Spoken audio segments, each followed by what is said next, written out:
हमारे साथ इस समय भारतीय जनता पार्टी के प्रदेश उपाध्यक्ष, पूर्व ब्यूरोक्रेट और विधान परिषद के सदस्य ए.के. शर्मा जी हैं। बहुत स्वागत है ए.के. शर्मा जी आपका। ए.के. शर्मा जी, सबसे पहले ये आपसे जानना चाहूंगा सर कि एक ब्यूरोक्रेट के तौर पर गुजरात में आपने अपनी सेवाएं दी और मोदी जी का वहां करिश्मा ऐसा रहा कि लगातार वो मुख्यमंत्री बनते रहे, सरकार रिपीट होती रही।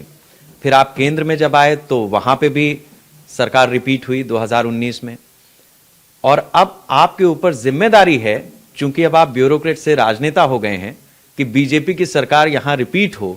तो इसका फॉर्मूला क्या है? देखिए, ये फार्मूला तो स्वयं गुजरात में भी माननीय मोदी जी थे। भारत सरकार में जब प्रधानमंत्री बन के आए और उनकी सरकार रिपीट हो रही है, उसमें भी माननीय मोदी जी ही हैं। और मैं बहुत स्पष्ट रूप से मानता हूं कि इस बार भी भारतीय जनता पार्टी की सरकार रिपीट होगी माननीय मोदी जी के बल पर।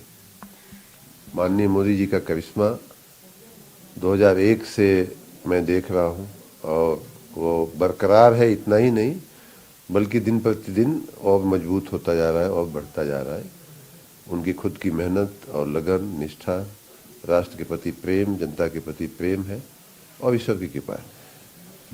एक चीज ये देखी जा रही है कि जैसे जैसे चुनाव आता है, लोगों के अपने अपने दावे होते हैं, पार्टी के भीतर से भी आते हैं कि हम 300 लाए थे, हम 325, 350।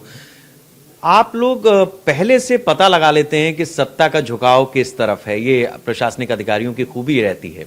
तो अभी यूपी में आपकी रीडिंग क्या है, आपका अनुभव क्या कह रहा है? मैं बहुत स्पष्ट रूप से मानता हूं कि उत्तर प्रदेश की जनता के मन में भारतीय जनता पार्टी बहुत गहराई में बैठी हुई है।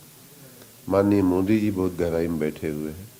इसलिए मुझे आशा ही नहीं, पूर्ण विश्वास है कि आने वाले चुनाव में भारतीय जनता पार्टी पहले से भी बेहतर परफॉर्मेंस करेगी और पुनः हमारी सरकार बनेगी। राज्य सर, आपका जो नाता रहा है वो उत्तर प्रदेश से रहा है, आपने नौकरी गुजरात में की है। तो जब आप यहाँ पर थे, प्रशासनिक अधिकारी नहीं थे, तो यहाँ का प्रशासन कैसे देखते हैं? और जब आप गुजरात में खुद प्रशासनिक अधिकारी रहे, वापस लौटे हैं, तो कैसे कंपेयर करेंगे दोनों राज्यों को?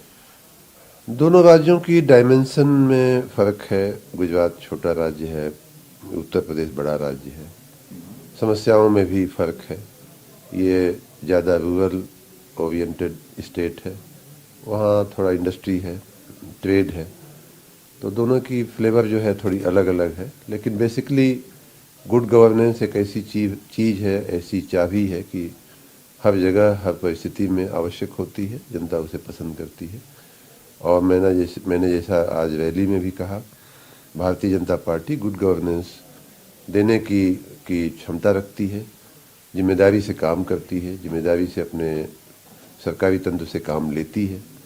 तो उस हिसाब से मुझे नहीं लगता है कि कोई दिक्कत भारतीय जनता पार्टी के कामकाज में आने वाली है। देखिए, पॉलिटिकल पार्टीज जो भी होती हैं वो अपनी तरह से काम तो करती हैं, और उत्तर प्रदेश खास तौर पर इसलिए थोड़ा सा बदनाम ज़्यादा रहा अपना, चूंकि हालांकि आपका गृह नगर भी है मऊ।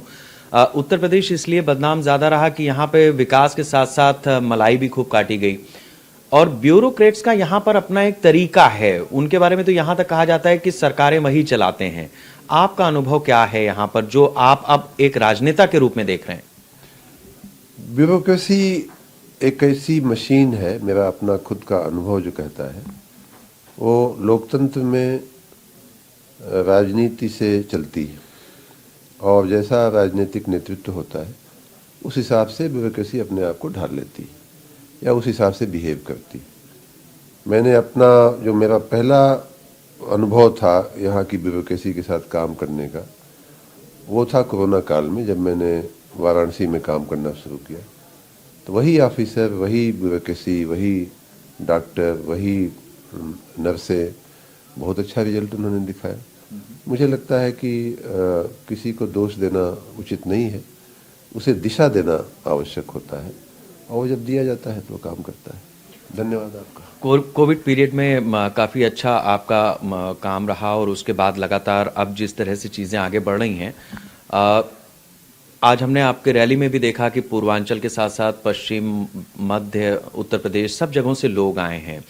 तो अब इस पूरे संदर्भ को लेकर के किस तरीके से चीज़ें आगे बढ़ेंगी और कैसे ये सारी चीज़ें आगे चुनाव में मूर्त रूप आने वाले दिनों में हमें कोविड की चुनौतियों के प्रति सजग रहना चाहिए। मैंने आज रैली में अपील भी किया। रैली तो खैर रैली ही होती है, लेकिन फिर भी मेरा कर्तव्य है, मेरा धर्म है लोगों को सावधान करना, स्वयं भी सावधान रहना, और हमें इसे नज़रअंदाज नहीं करना चाहिए, ऐसा मेरा मानना है। Thank you. बहुत बहुत शुक्रिया अपना समय हमें देने के लिए। हमारे साथ ए.के. शर्मा जी थे, जिन्होंने लगातार बताया है कि किस तरीके से प्रशासनिक और राजनीतिक जो कारण होते हैं, जो लोग होते हैं, उनको मोटिवेट करके, उनको दिशा दे करके न सिर्फ परिवर्तन बल्कि विकास की वो गाथाएं लिखी जा सकती हैं जो नजीर बन जाती हैं।